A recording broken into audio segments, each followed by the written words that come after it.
The National Union of Mineworkers says the government has to reconsider its decision to sign up independent power producers. The union says the decision is contrary to radical economic transformation and could lead to massive job losses. In his State of the Nation address, President Zuma announced that Eskom must fast-track signing agreements with IPPs. The NUM says it's concerned that the signing agreements with IPPs mean that Eskom has to close some of its power stations that generate electricity. This may lead the organization to mobilize workers in the mining, energy and construction sectors if the mines are closed. We've got a feeling that the government is no more listening. Remember, the African National Congress, when it took a decision to resort on armed struggle, it was because the government was not listening. We feel that this is the time for the National Union of Mineworkers to mobilize communities to ensure that we defend Eskom, we defend jobs, and we also defend the price of electricity.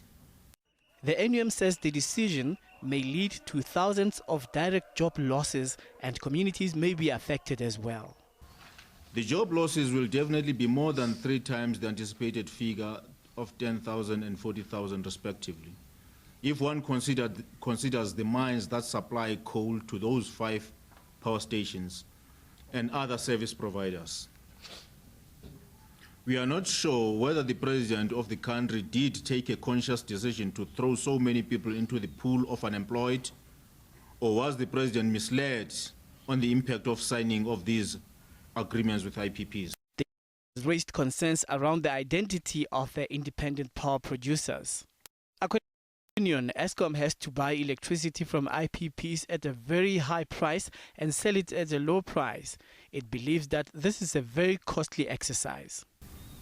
The IPPs come at a very expensive price.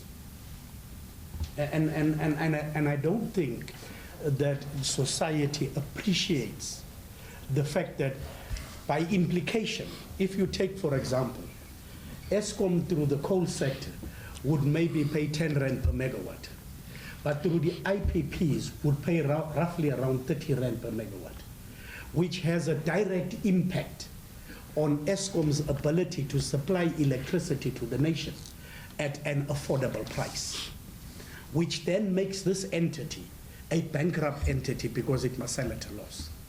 The NUM has expressed concern about lack of consultation in the process, but says Eskom has apologized for this. It wants the government to review the decision with immediate effect. Colin Limawan, SABC News, Johannesburg.